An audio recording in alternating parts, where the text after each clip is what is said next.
मैसूर रियासत का एक सैनिक हैदर अली, जो सैनिक से और एक बड़ा कमांडर बन गया। 1761 में मैसूर के वाडियार वंश के शासक कृष्ण राजा वाडियार को सत्ता से बेदखल करके और वास्तविक सत्ता अपने हाथों में ले ली। हैदर अली के द्वारा फ्रांसीसियों के साथ में निकटता बढ़ाई गई। हैदर अली को यह पता था कि इस समय मुख्य जो चुनौती है वो अंग्रेज है, और अंग्रेजों का अगर मुकाबला करना है तो उसी यूरोपियन पद्धति पर अपने सैनिकों को अनुशासित करना पड़ेगा, प्रशिक्षित करना पड़ेगा, और इसके अलावा आधुनिक हथियारों का एक कारखाना भी स्थापित करना पड़ेगा, क्योंकि तलवारों और भालों के दम पर अंग्रेजों का मुकाबला नहीं किया जा सकता। हैदर अली का एक बड़ा प्रसिद्ध कथन है कि मैं बहुत सारे बेलियों और ब्रेथवेटों को पराजित कर सकता हूं, लेकिन समुद्र नहीं सुखा सकता। इसका अर्थ यह था कि अंग्रेजी नौसेना बहुत ताकतवर है, इसलिए अंग्रेजों को समुद्र पर नहीं हराया जा सकता, लेकिन हां, यह जमीन खाली कराई जा सकती है। इसीलिए हैदर अली का यह विचार था कि हैदर अली ने जब फ्रांसीसियों के साथ में मिलकर डिंडीगुल में एक तोप खाना लगाया। वर्तमान जब आप तमिलनाडु में जाएंगे तो तमिलनाडु में एक जगह आती है डिंडीगुल। 1755 में वहां पर तोप खाना लगाया, और हैदर अली का यह विचार था कि मैं कर्नाटक राज्य को जीतूंगा और अर्काट को खाली कराऊंगा। अर्काट जो कर्नाटक की राजधानी थी, यह कर्नाटक रियासत भी वर्तमान तमिलनाडु राज्य के अंतर्गत ही आती थी।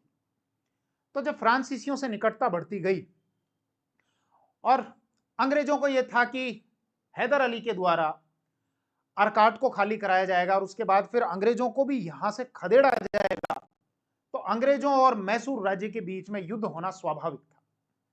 और अंग्रेजों और मैसूर राज्य के बीच में 4 युद्ध लड़े गए, जिनको हम आंग्ल मैसूर युद्धों के नाम से जानते हैं, जिसमें उन युद्धों के कारण कुछ यहां के रहे तो कुछ अमेरिका में उन युद्धों के कारण रहे। उस पर हम डिटेल से बात करेंगे।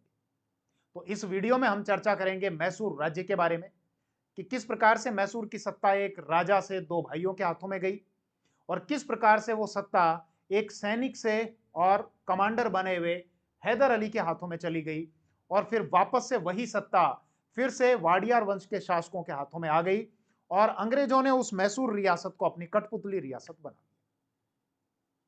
शुरू करें। तो ये मॉडर्न इंडियन हिस्ट्री का हमारा पार्ट चल रहा है। मॉडर्न इंडियन हिस्ट्री कंप्लीट अगर आप ज्वाइन करना चाहते हैं तो भारद्वाज क्लासेस की एप्लीकेशन डाउनलोड करें और वहां पर एंजॉय करें। ध्यान दीजिए,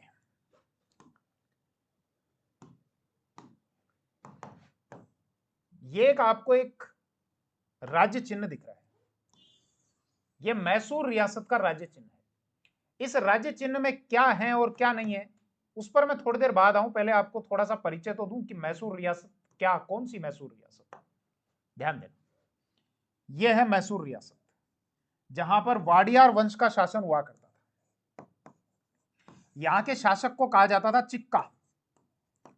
चिक्का टाइटल है, नाम नहीं। ठीक उसी प्रकार से जैसे आप ये देखते हैं कि मेवाड़ के शासक महाराणा की उपाधि लगाया करते थे, कुछ जगह आप ये देखते हैं कि शासक जो है वो महाराव या राव की उपाधि लगाते हैं, कुछ जगह आप ये देखते हैं कि शासक जो है राजा या महाराजा की उपाधि लगाते हैं, या कुछ जगह आप ये देखते हैं कि जब 1498 ईस्वी में वास्को डिगामा आया तो कोचीन के शासक जमोरिन ने स्वागत किया था, तो वो जमोरिन उसका नाम नहीं था शासक का, जमोरिन उसका टाइटल था। तो इसी प्रकार ये जो मैसूर रियासत है, यहाँ पर वाडियार वंश का शासन हुआ करता था। यहाँ के शासक का जो टाइटल था वो था चिक्का। और बात है 1761 ईस्वी में, जब यहाँ के जो शासक थे वो थे कृष्णराज वाडियार।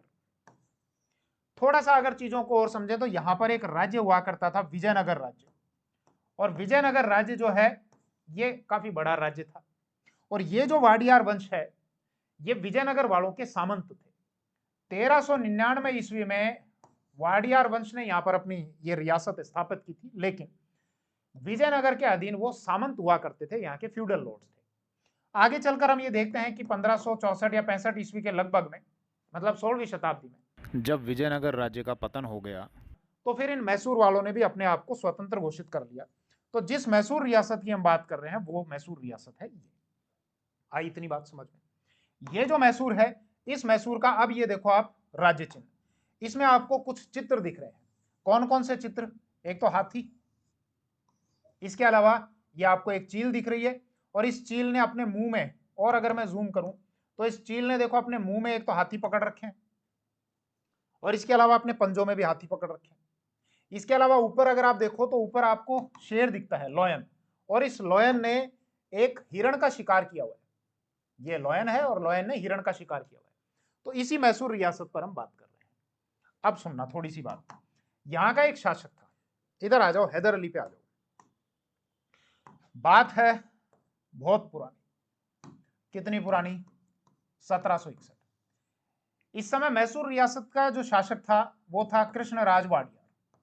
कृष्णराज वाडियार को एक आ गया साहब ये कमजोर और अयोग्य शासक था। तो जब राजा कमजोर होता है तो उसके टाइम में जो दरबारी हैं वो हावी हो जाते हैं। इनके जो दरबारी थे, जिसका एक का नाम था नंजराज, एक का नाम था देवराज, दोनों भाई थे। दोनों भाइयों का यहाँ पर प्रभाव था, सिक्का चलता था, राजा एक प्रकार से साइडलाइन था, सत्ता इन्हीं की चलती थी, इन्हीं की हुकूमत चलती थी। हैदर अली के लिए स्थिति अच्छी थी। हैदर अली ने दोनों भाइयों को साइडलाइन करके 1761 में मैसूर की सत्ता को अपने हाथों में ले लिया। हैदर अली जो कभी एक सैनिक के तौर पर भर्ती हुआ था, बाद में कुछ युद्ध लड़े, युद्धों में विजय मिली, उपलब्धि मिलती गई, जनता में लोकप्रिय हुआ और फाइनली 1761 में यहाँ की सत्ता अपने हाथों में ले ली। हालांकि हैदर अली ने सत्ता अपने हाथों में लेने से पहले ही हैदर अली का प्रभाव तो था और 1755 ईस्वी में हैदर अली ने तोप खाना स्थापित करा दिया था। तोप बनाने का एक कारखाना लगवाया था फ्रांसीसियों के सहयोग से, क्योंकि हैदर अली को यह पता था कि यहाँ पर मुख्य चुनौती जो है वो अंग्रेज है। अंग्रेज आज नहीं तो कल परेशान करेंगे ही करेंगे।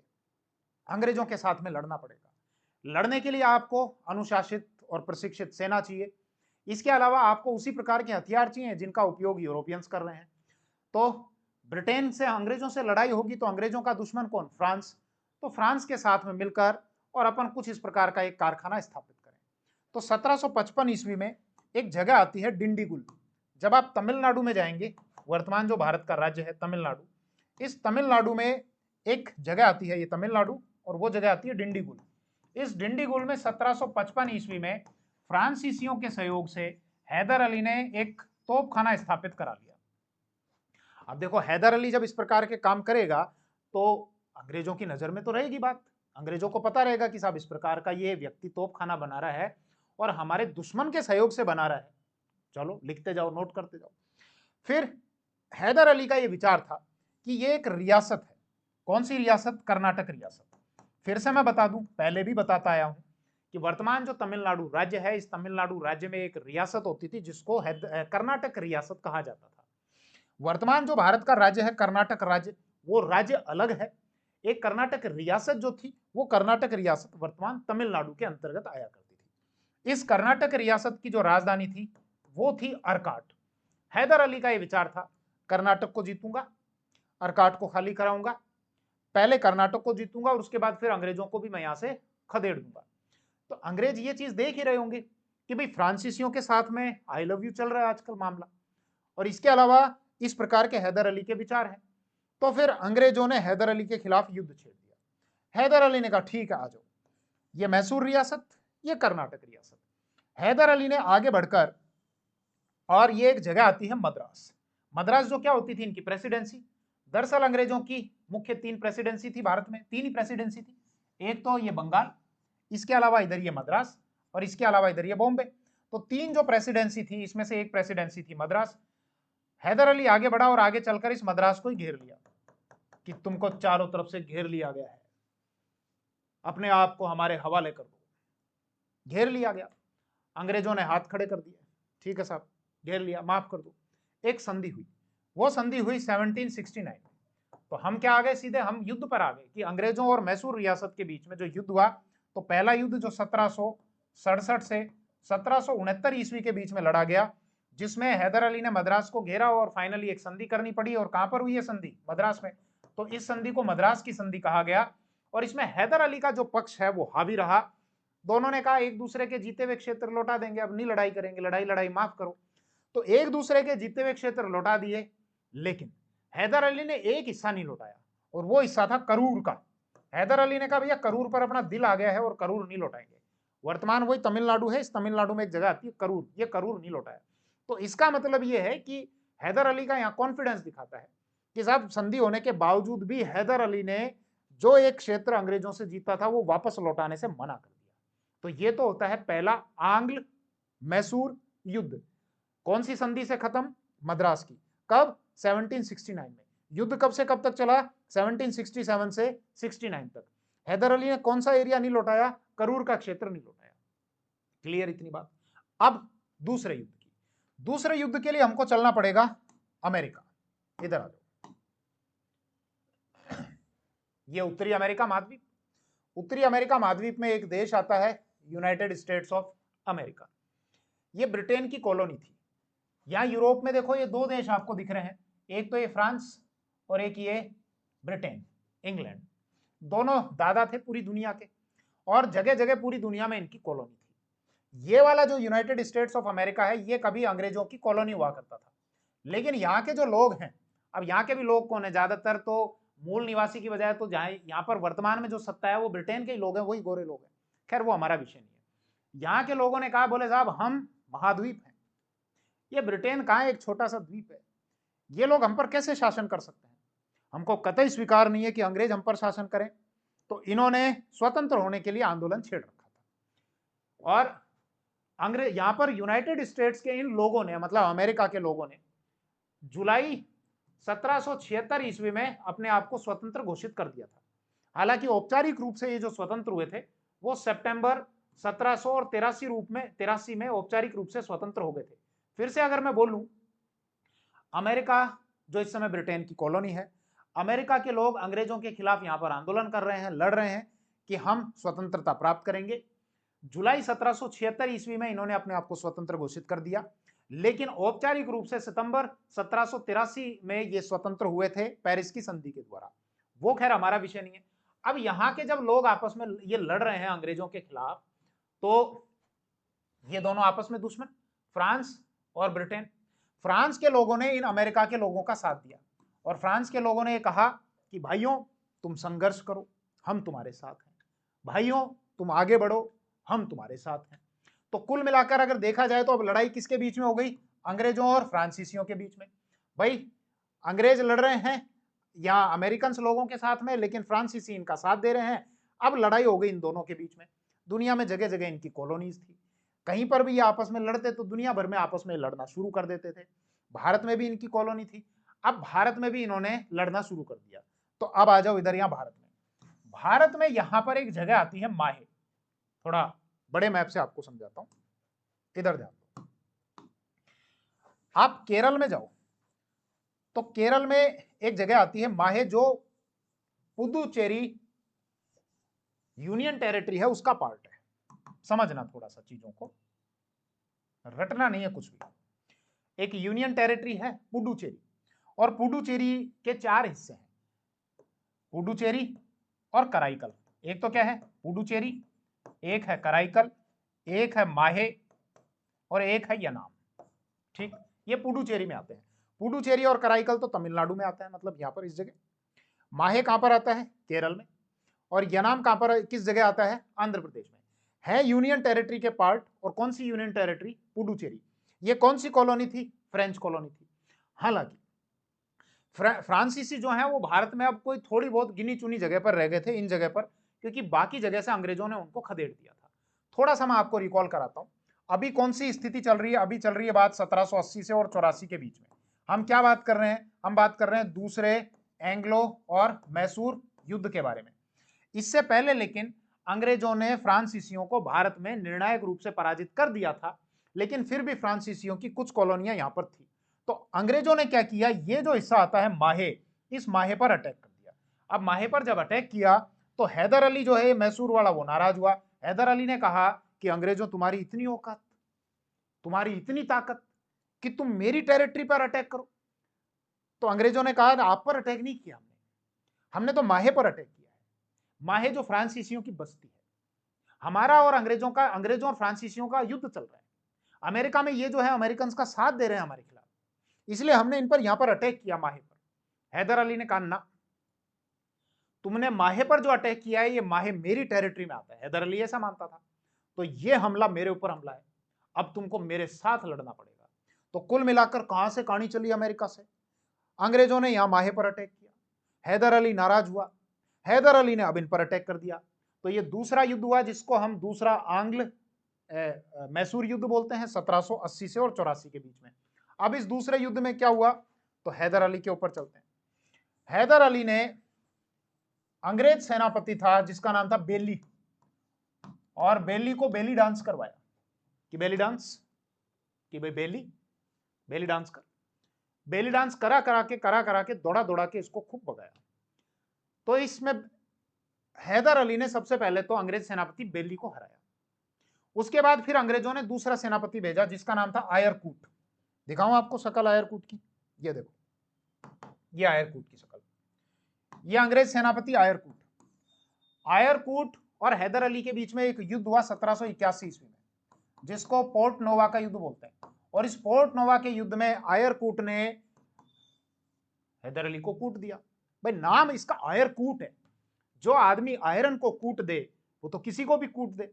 तो 1781 के इस पोर्ट नोवा के युद्ध में अंग्रेज सेनापति आयरकूट ने हैदर अली को पराजित कर दिया। हैदर अली की बद्दुआ लग गई होगी, बोले तेरा सत्यानाश हो, तूने मेरे को पराजित कर दिया। और थोड़े दिन में इस आयरकूट की डेथ हो जाती है। ध्यान करो, इस आयरकूट के बारे में मैंने पहले आपको बताया है क्या? हाँ साहब, आपने बताया। क्या बताया? कि अंग्रेजों और फ्रांसीसियों के बीच में भारत में युद्ध लड़े गए थे। 3 युद्ध लड़े गए थे। कौन कौन से? एक तो 1745 से और 46 के बीच में, दूसरा 1749 से और 54 के बीच में, और तीसरा 1756 से 1756 और 63 के बीच में। तो मैंने आपको ये बताया था पहले जब मैं आपको एंग्लो फ्रांस बैटल पढ़ा रहा था कि अंग्रेजों ने फ्रांसीसियों को भारत में निर्णायक रूप से पराजित कर दिया था। 1760 में एक युद्ध लड़ा गया था जिसको वांडीवोस का युद्ध कहा गया। यह वांडीवोस कहां पर आता है? वर्तमान भारत के तमिलनाडु राज्य में आता है। अंग्रेजों ने निर्णायक रूप से पराजित किया था। और इस वांडीवोस के युद्ध में अंग्रेज सेनापति कौन था? यही आयरकूट था। और फ्रांसीसियों की तरफ से जो लड़ रहे थे वो 2 थे, एक तो लाली और एक बुस्सी। अब नाम इनके लाली और बुस्सी हैं, तो ये पराजित होने थे। तो मतलब ये आयरकूट वही व्यक्ति है जिसने 1760 के वांडीवास के युद्ध में फ्रांसीसियों को यहां भारत में निर्णायक रूप से पराजित कर दिया था। लाली और बुस्सी को खूब इसने कूटा आयरकूट ने। तो खैर, पोर्ट नोवा का ये युद्ध हुआ 1781 में और आयरकूट जो है ये मारा गया। फिर से समझना चीजों को कि सबसे पहले तो ये हैदर अली ने किसको पराजित किया? बेली को। बाद में कौन आया? आयरकूट। आयरकूट ने पोर्ट नोवा का युद्ध लड़ा 1781 में और हैदर अली को पराजित कर दिया। आयरकूट की डेथ हो जाती है। अगला अब व्यक्ति आया लड़ने के लिए, ब्रेथवेट। और ब्रेथवेट को फिर किसने पराजित कर दिया? हैदर अली ने। तो अब ब्रेथवेट ने कहा कि हैदर अली अब तू मर जा। भाई पहले तो आयरकूट जीता था, तो हैदर अली ने कहा तू मर जा, आयरकूट मर गया। अब ब्रेथवेट हार गया तो ब्रेथवेट ने कहा कि तू मर जा, तो अब हैदर अली मारा गया। अब हैदर अली की जब डेथ हुई तो बीच में ही हैदर अली का जो बेटा था टीपू, जिसका पूरा नाम था टीपू सुल्तान, ध्यान रखना है, सुल्तान टाइटल नहीं है यहां पर, इसका नाम है टीपू सुल्तान। तो टीपू सुल्तान बीच में अब अगला शासक बना मैसूर का। और टीपू सुल्तान ने कहा कि लड़ाई लड़ाई माफ करो, आके बैठ के संधि करो। टीपू सुल्तान गया मंगलोर, और मंगलोर में एक संधि हुई। कब? 1784। किसके बीच में? मैसूर मतलब टीपू सुल्तान और मद्रास का अंग्रेजों का जो गवर्नर था ना, मैकार्टनी और टीपू सुल्तान के बीच में 1784 में मंगलोर में एक संधि हुई। बोले लड़ाई लड़ाई माफ करो और एक दूसरे के जीते हुए क्षेत्र वापस करो। तो दोनों ने एक दूसरे के जीते हुए क्षेत्र वापस लौटा दिए। तो जहां पर हम ये देखते हैं कि साहब पहला जो युद्ध लड़ा गया था, पहला युद्ध जो 1767 से और 69 में लड़ा गया था, जिसमें मद्रास की संधि हुई थी, दिख रहा है आपको ये रेड कलर?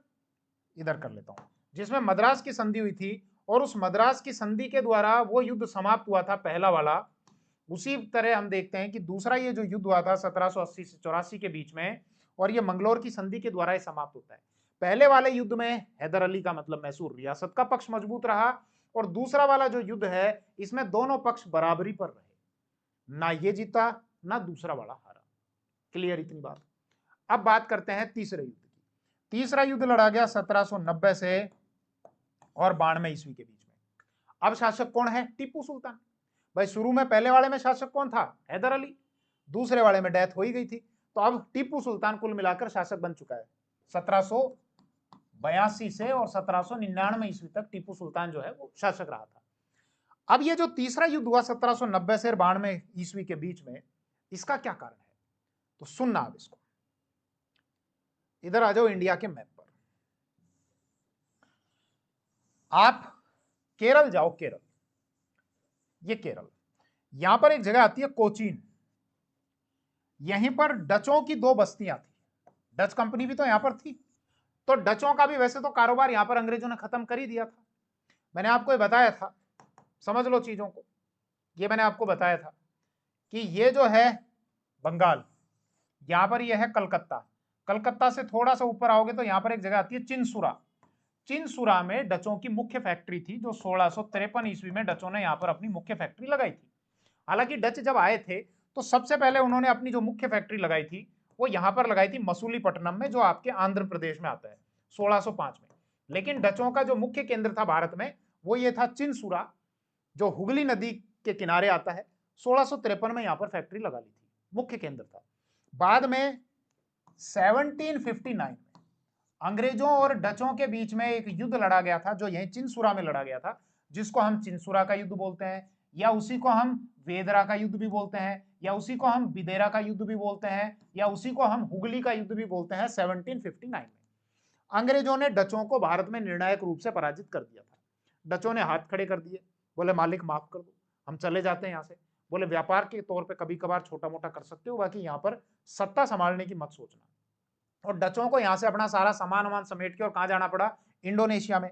इंडोनेशिया अगर आप ये देखो तो ये देखो, ये भारत है, और भारत से सामान समेट के वो आ गए थे इंडोनेशिया में, अपना यहाँ मसाले का व्यापार वो लोग करने लग गए थे। लेकिन डचों की फिर भी यहाँ पर कुछ छोटी मोटी बस्तियां रह गई थी।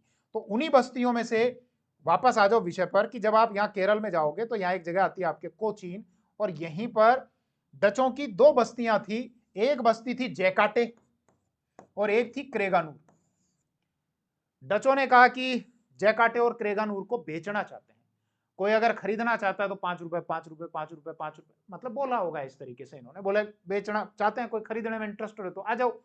तो ये एक रियासत आती है आपकी त्रावणकोर, वर्तमान जो केरल है वहीं पर एक रियासत आती थी त्रावणकोर। त्रावणकोर के राजा ने डचों से कहा बस्तियां बेचनी है। बोले हाँ। कौन सी बस्तियां? जैकाटे और क्रेगानूर। पकड़ो पैसे, बस्तियां मेरे को दे दो। त्रावणकोर के राजा ने डचों से ये दोनों बस्तियां खरीद ली। दरअसल जब ये बस्तियां खरीदी गई तो मैसूर का जो शासक था टीपू सुल्तान ने कहा, इसका विरोध किया कि भैया आप कैसे बस्तियां खरीद सकते हो, ये तो मेरी टेरिटरी में आती है। और त्रावणकोर के राजा ने आंख दिखाई, भूल के मत आ जाना इधर, ये मैंने खरीद ली और ये बस्तियां मेरी हैं। टीपू सुल्तान का दिमाग खराब, बोले त्रावणकोर का राजा मेरे को आंख कैसे दिखा सकता है। दरअसल यहां पर त्रावणकोर को समर्थन था अंग्रेजों का। अंग्रेज त्रावणकोर को सपोर्ट कर रहे थे कि त्रावणकोर के राजा जी आप संघर्ष करो, हम आपके साथ हैं। और इन्होंने बस्तियां खरीद ली। यहां पर अब थोड़ा सा किस्सा क्या चेंज हो चुका था, सुनना, 2 पक्षों को आप और लो। एक तो निजाम, हैदराबाद वाले निजाम, और एक इसके अलावा मराठा। समझना एक बार थोड़ा सा चीजों को। जब पहला जो युद्ध हुआ था ना, पहला युद्ध, तो उसमें अंग्रेजों ने कोशिश करी थी कि निजाम और मराठों को अपनी तरफ मिला लिया जाए। कब लड़ा गया था? 1767 से और 69 तक। तो निजाम ने यह कोशिश की थी कि अंग्रेजों ने यह कोशिश की थी कि मराठों और निजाम को अपनी तरफ मिला लिया जाए हैदर अली के खिलाफ में। अंग्रेज हालांकि सफल भी हो गए थे, लेकिन हैदर अली की यह कूटनीति थी कि हैदर अली ने युद्ध लड़ने से पहले ही निजाम और मराठों को अंग्रेजों से दूर कर दिया था, और फाइनली फिर हरा दिया था, और वो मद्रास की संधि हो गई थी। दूसरी बार की अगर हम बात करें तो दूसरी बार जो ये निजाम और मराठे हैं ये न्यूट्रल रहे। न्यूट्रल होने का मतलब एक प्रकार से ये किसके?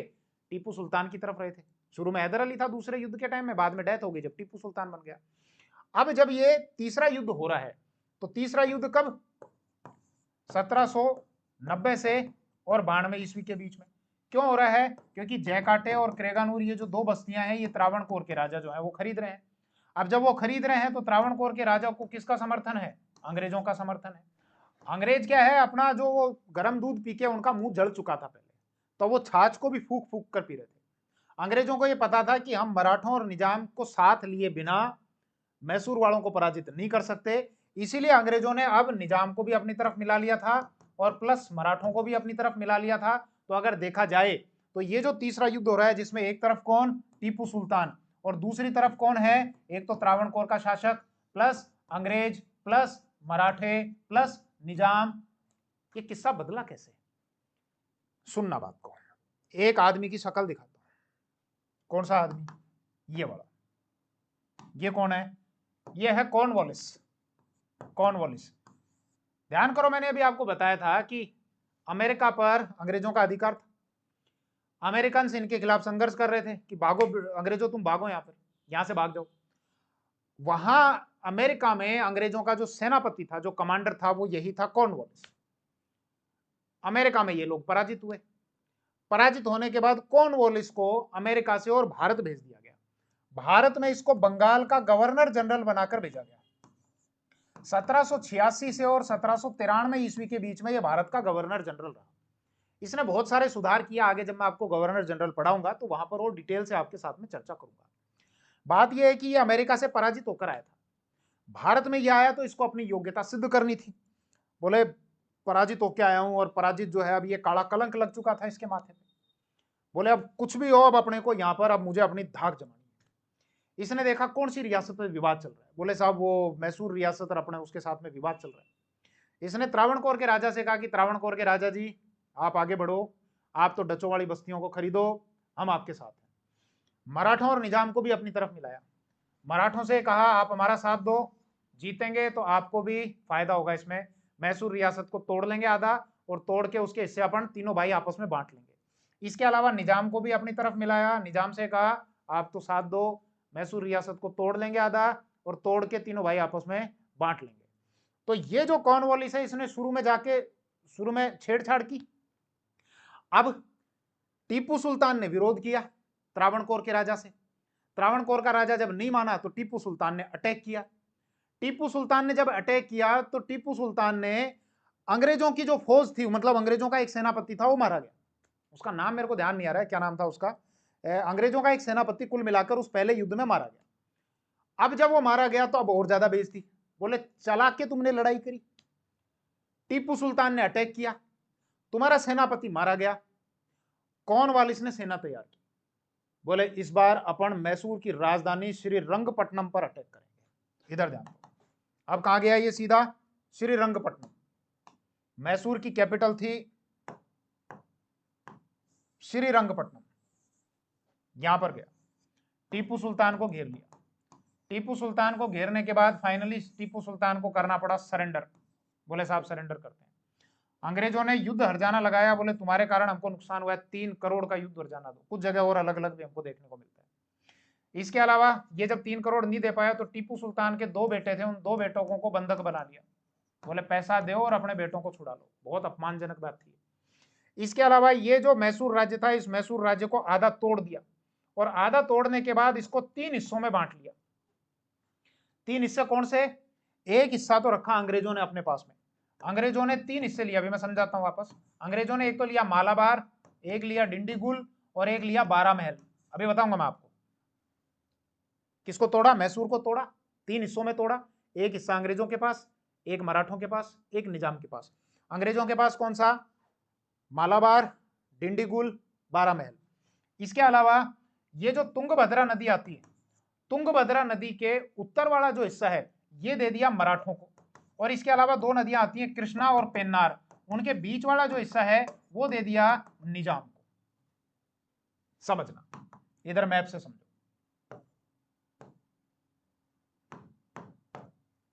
इधर ध्यान दो। अंग्रेजों ने कितने हिस्से रखे? 3 हिस्से। कौन कौन से? एक तो मालाबार, ये वाला जो हिस्सा है ना, केरल वाला, ये जो तटीय क्षेत्र है, इसको मालाबार बोला जाता है। ये लेने का फायदा क्या था अंग्रेजों की? अब इधर एडवांटेज हो जाएगी, इधर प्रभाव बढ़ जाएगा अंग्रेजों का। दूसरा क्या था? डिंडीगुल। डिंडीगुल कहां पर आता है? तमिलनाडु में। ध्यान आ रहा है कि डिंडीगुल मैंने अभी बताया था आपको थोड़ी देर पहले। हाँ साहब, आपने बताया था डिंडीगुल कि 1755 ईस्वी में हैदर अली ने अंग्रेजों के सहयोग से यहाँ पर, सॉरी फ्रांसीसियों के सहयोग से यहाँ पर तोपखाना बनाया था, तो वही डिंडीगुल अंग्रेजों ने ले लिया। इसके अलावा एक जगह और आती है बारामहल। बारामहल, बारामहल आप आगे और पढ़ेंगे कि अंग्रेजों ने यहां पर रेवेन्यू कलेक्शन की एक पद्धति अपनाई थी जिसको रैयतवाड़ी कहा गया। रैयतवाड़ी, रयाया का मतलब होता है किसान, कि अंग्रेज सीधे किसानों से टैक्स कलेक्शन किया करते थे। मद्रास और बॉम्बे दो जगह उन्होंने लागू किया था कि भैया बीच में जो जमींदार है ना, तो जमींदारों को हटाओ, अपन तो सीधे राजस्व अधिकारियों को भेजेंगे और वो सीधे किसानों से कलेक्शन करेंगे और किसानों को सीधे जमीन का मालिक बना दो, ताकि किसानों के रूप में अपना एक समर्थक वर्ग तैयार हो जाए। इसके बारे में जब मैं आगे चलकर आपको पढ़ाऊंगा तब आप ये देखेंगे कि यहां पर 12 महल में अंग्रेजों के द्वारा एक पद्धति अपनाई गई थी रेवेन्यू कलेक्शन की, जिसको रैयतवाड़ी कहा गया। हालांकि रैयतवाड़ी को सबसे पहले 1792 में एक बार लागू कर दिया गया था, लेकिन व्यापक रूप से हम ये देखते हैं कि हेस्टिंग्स आगे चलकर जो इनका गवर्नर जनरल बनता है, एक पहले हेस्टिंग्स अलग था, वो अलग है, जो 1773 से और 85 तक रहा था, वो हेस्टिंग्स अलग है। एक हेस्टिंग्स और बना था 1813 से और 1823 ईस्वी तक। तो उस हेस्टिंग्स के समय यहां पर रैयतवाड़ी को लागू किया गया था व्यापक तौर पर। इस मद्रास में तो मुनरो ने लागू किया था, जो अंग्रेज अधिकारी था, और बॉम्बे में एल्फिंस्टन ने लागू किया था, और ये कुल मिलाकर 51% भाग पर इसको लागू किया गया था। ये आगे चलकर मैं डिटेल से बात करूंगा, अभी समझ में आए तो अच्छी बात है, नहीं आए तो कोई दिक्कत नहीं। तो अंग्रेजों ने जो 3 हिस्से लिए थे, मालाबार, डिंडीगुल और 12 महल, ये 3 हिस्से ले लिए।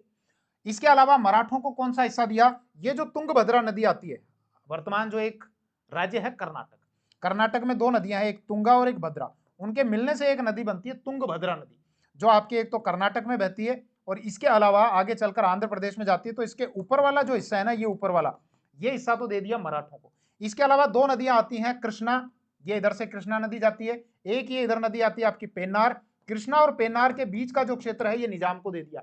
तो कुल मिलाकर ये जो तीसरा युद्ध लड़ा गया अंग्रेजों और मैसूर राज्य के बीच में, जिसमें कॉर्नवालिस ने यहां पर अटैक किया, मैसूर की राजधानी श्रीरंगपट्टनम पर अटैक किया, मैसूर को 3 हिस्सों में बांटा, एक हिस्सा खुद के पास रखा, एक मराठों को दिया, एक निजाम को दिया।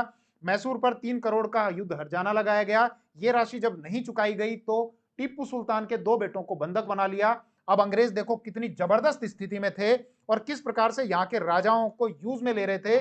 कि कॉर्नवालिस का एक कथन है, और कॉर्नवालिस ने क्या कहा था ये जो मैसूर राज्य को तोड़ा, कि हमने अपने दोस्तों को भी ज्यादा ताकतवर नहीं होने दिया, मतलब मराठों और निजाम को भी कोई ज्यादा बढ़िया एरिया नहीं दिए थे, ज्यादा कुछ नहीं दिया। तो इसने क्या कहा कि हमने अपने दोस्तों को भी ज्यादा ताकतवर नहीं होने दिया और हमने अपने दुश्मन को पंगु बनाकर रख दिया।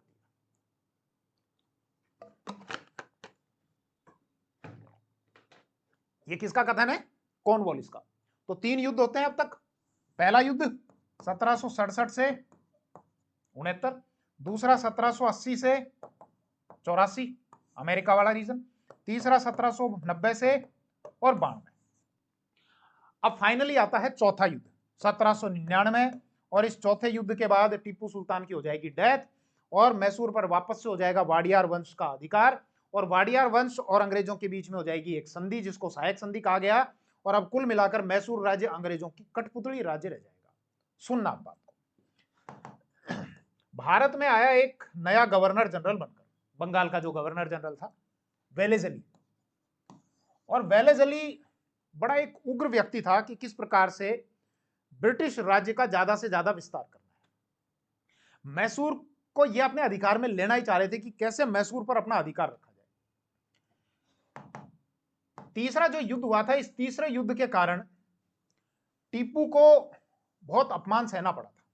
आप खुद एक विचार करो ना, कि बेचारे के राज्य को तोड़ दिया, आधा हिस्सा तोड़ दिया, 3 करोड़ का युद्ध हर्जाना लगाया, 2 बेटों को बंधक भी बना लिया।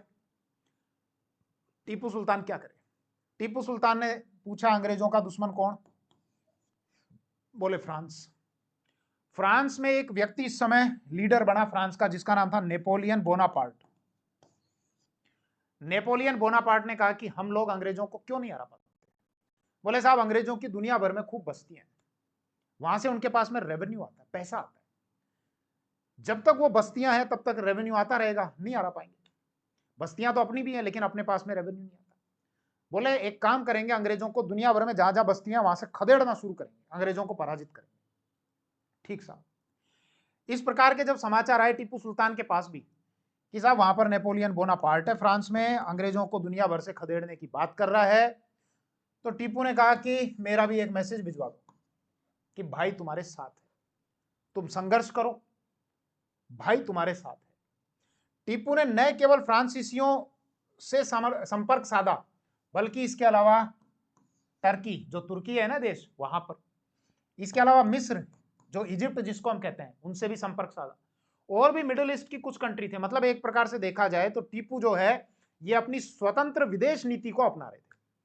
अब वेलेजली जब ये देखा, बोले टीपू जी आजकल नेपोलियन बोनापार्ट से कुछ बातचीत चल रही है आपकी, अंग्रेजों के खिलाफ आप कुछ षड्यंत्र कर रहे हो, मतलब भारत से बाहर खदेड़ने के लिए। बोले ना, ऐसा तो कुछ नहीं चल रहा। बोले हमारी सारी नजर है, हमको सब पता है। और वेलेजली ने टीपू पर यह आरोप लगाया कि आप विदेशी सत्ताओं के साथ में, मतलब फ्रांसीसियों के साथ में मिलकर अंग्रेजों को भारत से बाहर खदेड़ने के लिए षड्यंत्र कर रहे हो। इसलिए यह कहकर वेलेजली ने टीपू सुल्तान पर यह युद्ध थोप दिया। कब? 1799। टीपू ने कहा कि देखो भैया, ऐसा तो मैंने कुछ किया ही नहीं, और अब आप युद्ध ही लड़ना चाह रहे हो तो ठीक है, 100 दिन भेड़ों की तरह जीने से अच्छा है कि एक दिन शेर की तरह लड़कर और फिर मारा जाए। तो ये प्रसिद्ध कथन है टीपू सुल्तान का कि 100 दिन भेड़ों की तरह जीने से अच्छा है कि एक दिन शेर की तरह जिया जाए। यह युद्ध लड़ा गया टीपू के द्वारा। 1799 में टीपू सुल्तान की हो जाती है युद्ध लड़ते लड़ते लड़ते लड़ते डेथ। अब जनता नाराज हो, बोले साहब हमारे राजा को मार दिया। तो वेलेजली ने कहा कि तुम्हारा राजा कौन? बोले टीपू सुल्तान। बोले ना। तुम्हारे यहां पहले किसका शासन था? बोले साहब वाडियार वंश का शासन था। बोले किसको हटा के शासक बने थे? हैदर अली। बोले साहब 1761 में वाडियार वंश का एक शासक था कृष्णराज वाडियार। बोले सेकंड, कृष्णराज वाडियार सेकंड, उसको हटाकर। तो बोले अब तुम्हारा जो शासक है वो वाडियार वंश का ही शासक है, और कृष्णराज वाडियार थर्ड, इसको वहां का शासक बना दिया। और वेलेजली जो है तुरंत शासक बनाने के बाद 1799 ईस्वी में है ये मैसूर रियासत के साथ में कर लेता है एक संधि, जिसको कहा गया सहायक संधि। भाई बहुत सारी रियासतों के साथ संधि की थी इसने, वेलेजली ने, जिसको सहायक संधि की हम नीति बोलते हैं। मैं बताता हूं अभी आपको। हैदराबाद के साथ में की थी 1798 में, इसके अलावा मैसूर के साथ में की थी 1799 में, इसके अलावा तंजौर रियासत के साथ में भी की थी 1799 में इसमें, इसके अलावा अवध, अवध के साथ में कर ली थी 1801 में, इसके अलावा पेशवा के साथ में की थी 1802 में। दरअसल इसमें अंग्रेजों का बहुत जबरदस्त फायदा था, और ये वेलेजली ये भी चाहता था कि इस मैसूर रियासत को कैसे अपने कंट्रोल में रखा जाए, तो उसके लिए टीपू को सल्टाना जरूरी था। तो टीपू पर इस प्रकार के ये आरोप लगाए गए कि नहीं, आप जो है फ्रांसीसियों के साथ में मिलकर हमारे खिलाफ षड्यंत्र कर रहे हो, और फिर ये युद्ध थोपा, टीपू को मारा, और मारने के बाद हटाया, और वापस से वाडियार वंश का शासन था, फिर से वाडियार को यहाँ का शासक बना दिया, मतलब कृष्णराज वाडियार थर्ड को। अब आप ये सोच रहे होंगे कि ये सहायक संधि से आखिर फायदा क्या हो रहा था अंग्रेजों को? सुनना, फायदा ये था, ये एक राज्य है, ये कोई दूसरा राज्य है, या भारत के मैप से मैं आपको अगर समझाऊं, थोड़ा और आप चीजों को अच्छे से कनेक्ट कर पाएंगे और अच्छे से समझ पाएंगे। मुगल भारत में कमजोर हो चुके थे। मुगलों के कमजोर के होने के बाद में जो बड़ी ताकत बनकर उभरे वो कौन थे? मराठा। अंग्रेजों को यह डर था कि भारत में अगर उनको स्थापित होने से कोई रोक सकता है या खदेड़ सकता है, लाद दे के बाहर निकाल सकता है, तो वो मराठे। या फिर ये भी हो सकता है कि साहब कई अलग अलग रियासतें हैं इधर राजपूताना की, या कई अलग अलग रियासतें हैं, वो रियासत अगर आपस में मिल जाएं, अपना कोई एक संघ बना लें, यूनियन बना लें, तो वो भी भारत में अंग्रेजों के खिलाफ षड्यंत्र कर सकती है।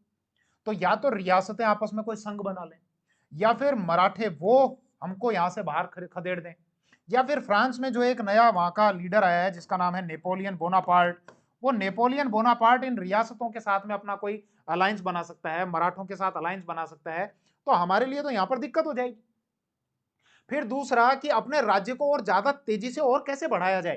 भाई या तो रियासतों पर युद्ध लड़ो, रियासतों के साथ में अगर युद्ध लड़ोगे तो वहां की जनता नाराज हो जाएगी, वो अंग्रेजों के खिलाफ विद्रोह कर सकती है। तो ऐसा कोई तरीका ढूंढा जाए जिससे अंग्रेजों का राज्य भी बढ़ता रहे, यहाँ के राजा अंग्रेजों के कठपुतली शासक बनते चले जाएं, और राजाओं के पैसों पर ही हमारी फौज भी पड़ती रहे। तो ऐसा कैसे हो? तो फिर उन्होंने क्या किया, ये मान लो ये अलग अलग रियासतें, ये अलग अलग रियासतें, वेलेजली ने बात की, इस राजा से बात की, और ये कहा राजा जी आपकी सुरक्षा की गारंटी हम लेते हैं। बोले कैसे? आपके यहां पर हम अपनी एक फौज छोड़ देंगे, उस फौज का खर्चा आप उठा लेना, कोई दूसरा अगर आप पर अटैक करता है, दूसरा राज्य, ये राज्य या ये, तो हम लड़ेंगे आपकी तरफ से। बस आपको क्या करना है इसके बदले में, एक तो इस फौज का खर्चा उठा लेना, दूसरा हम आपकी सुरक्षा की गारंटी दे रहे हैं, तो हमको भी तो कोई खर्चा पानी चाहिए। अगर रियासत बड़ी है तो आप अपना कुछ एरिया दे देना, उस एरिया से जो रेवेन्यू आएगा उस रेवेन्यू को हम रख लेंगे। या रियासत अगर छोटी है तो फिर सालाना आप इतनी रकम दे देना आपकी सुरक्षा के बदले में। तो मतलब इस सहायक संधि की नीति के तहत किसी भी रियासत की या किसी भी राज्य की जो रक्षा नीति है या जो विदेश नीति है, उस पर अंग्रेजों ने अपना कंट्रोल कर लिया। राजा को भी लगा, बोले हाँ ठीक है, राजा ने एक प्रकार से यहां पर अपनी स्वतंत्रता को खो दिया। अब सुनना, अंग्रेज खुद की फौज यहां छोड़ रहे हैं इस राज्य में, उस फौज में ज्यादातर लोग कौन, यहीं के लोकल लोग भर्ती कर लिए उन्होंने, उसका खर्चा कौन उठा रहा है, राजा। और वो फौज मजबूत किसकी हो रही है, अंग्रेजों की। मतलब यहीं के लोग हैं, यहीं के खर्चे पे वो पढ़ रहे हैं, अंग्रेजों के लिए वो काम कर रहे हैं। सिविलाइजेशन में अंग्रेज जो है ना, सभ्यता में हमसे कितने आगे थे कि मतलब कितनी दूर की वो सोच रहे हैं। फिर उन्होंने क्या कहा, वेलेजली ने, बोले साहब आपके यहाँ सब कुछ चलता रहे, किसी दूसरे राज्य से अगर बात करनी है, मान लो कोई विवाद हो गया, तो आप नहीं करोगे, आपकी तरफ से हमारा एक आदमी करेगा। आपके यहाँ पर हम एक व्यक्ति को छोड़ देंगे और वो आपके यहीं पर उसका रेजिडेंस रहेगा, तो उसको हम रेजिडेंट बोल देंगे, वो आपके यहीं पर रहेगा। हाँ, वो रियासत के आंतरिक मामलों में हस्तक्षेप नहीं करेगा, लेकिन अंग्रेज अपनी बात से फिर गए। ये जो रेजिडेंट है ये बाहरी मामले तो देखता ही देखता था, और रियासत के आंतरिक मामलों में भी इसने इंटरफेयर करना शुरू कर दिया। तो एक प्रकार से देखा जाए तो राजा के हाथ से विदेश और रक्षा नीति तो चली गई, दूसरा रियासत में जो रेजिडेंट बैठा दिया वो भी एक प्रकार से राजा ही हो गया, राजा के पैरेलल अपनी सत्ता चलाने लग गया, राजा की चले कम और उस रेजिडेंट की चले ज्यादा। तो इस प्रकार से ये सहायक संधि की नीति को अपनाया गया वेलेजली के द्वारा, जो वेलेजली 1798 से और 1805 ईस्वी तक यहाँ बंगाल का गवर्नर जनरल रहा। उसी वेलेजली के द्वारा जो मैंने आपको बताया था, हैदराबाद या मैसूर, तंजौर, अवध, पेशवा, इन सबके साथ में ये संधि की गई, जिसको सहायक संधि कहा गया। इससे फायदा ये हुआ अंग्रेजों को कि एक तो जो नेपोलियन वाला जो खतरा है वो टल गया, फिर इन रियासतों को ये कह दिया कि हमारी मर्जी के बिना किसी यूरोपियन को आप नौकरी पे नहीं रखोगे। फिर रियासतों के जो आपस में संघ बनाने का जो खतरा था, साहब ये रियासत आपस में ना मिल जाए, वो खतरा टल गया, क्योंकि अब एक रियासत दूसरी रियासत से बात ही नहीं कर सकती। अब तो ये जो रेजिडेंट है वो रेजिडेंट आपस में बात करेंगे। आगे ये बात समझ में। तो कुल मिलाकर ये हमारा विषय कंप्लीट होता है। ये देखो, ये वो चित्र है, ये वाडियार थर्ड वाला, जिसको इसने बनाया था ना वेलेजली ने, कृष्णराज वाडियार थर्ड। तो ये मैसूर रियासत होती है हमारी कंप्लीट। कुछ फैक्ट और आप ध्यान रख लेना जो कॉम्पिटिटिव एग्जाम्स में और पूछे जाते हैं। टीपू से रिलेटेड कुछ फैक्ट है। क्या क्या फैक्ट है कि एक तो नया कैलेंडर चलाया था टीपू ने मैसूर में। इसके अलावा नाप तोल की नई पद्धति को अपनाया था। नाप तोल होता है मेजरमेंट वगैरह करते हैं या किसी चीज को तोलते हैं, उसकी नई पद्धति को अपनाया था। इसके अलावा टीपू एक क्लब का मेंबर था, फ्रांस का एक क्लब था जैकोबिन क्लब। ये क्या करता था, फ्रांस की जब क्रांति हुई थी ना, तो कुछ शब्द वहां से निकल कर आए थे, जैसे स्वतंत्रता, समानता, बंधुत्व, कि साहब स्वतंत्रता मिलनी चाहिए नागरिकों को, समानता मिलनी चाहिए, बंधुत्व का भाव होना चाहिए। ये कुछ प्रकार के शब्द निकल कर आए थे, मतलब जो बराबरी की बात करते थे। तो वहां पर बहुत सारे क्लब थे, उन क्लब में से एक क्लब था जैकोबिन क्लब, और इसी क्लब का मेंबर था टीपू। टीपू का इस विचारधारा का टीपू पर बहुत प्रभाव था। इसलिए टीपू अपने आप को कहता था कि साहब मेरे को राजा टीपू मत कहो, शासक मत कहो, मेरे को नागरिक टीपू कहो। तो ये खुद को नागरिक टीपू कहा करता था। और इसके अलावा टीपू ने वहां पर एक वृक्ष उगाया था जिसको स्वतंत्रता का वृक्ष कहा गया। तो जैकोबिन क्लब फ्रांस का क्लब था, टीपू खुद मेंबर था, खुद को नागरिक टीपू ये कहता था, और एक पेड़ लगाया था जिसको स्वतंत्रता का पेड़ या स्वतंत्रता का वृक्ष कहा गया। इसके अलावा एक कोई क्वेश्चन पूछा गया है कि शेर ए मैसूर, मैसूर का शेर किसको कहा गया, तो टीपू सुल्तान को कहा गया। इसके अलावा एक शारदा मंदिर है। ये देखो, ये जो एग्जाम्पल है ना, ये जब आपसे लिखाया जाएगा तो टीपू की जो एक वो क्या बोलते हैं कि धार्मिक सहिष्णुता, उसके उदाहरण के तौर पे लिखवाया जा सकता है कि श्रृंगेरी एक जगह आती है और श्रृंगेरी का एक मंदिर है शारदा मंदिर। उस शारदा मंदिर के पुनर्निर्माण के लिए टीपू के द्वारा पैसा दिया गया था। तो ये कुछ एक फैक्ट और हैं, इनको आप ध्यान रख लेना। तो चलिए, ये मैसूर राज्य हमारा कंप्लीट होता है। अंग्रेजों और मैसूर के बीच जो 4 लड़ाइयां हुई है ये हमारी कंप्लीट होती हैं। अब नेक्स्ट हम देखेंगे मराठों की बात करते हैं। Thank you. अभी मराठे रह रहे हैं और पंजाब रह रहा है, उसके बाद फिर ब्रिटिशर्स पर हम फोकस करेंगे, क्योंकि फिर शासन उनका ही रहा था। थैंक यू, जय हिंद।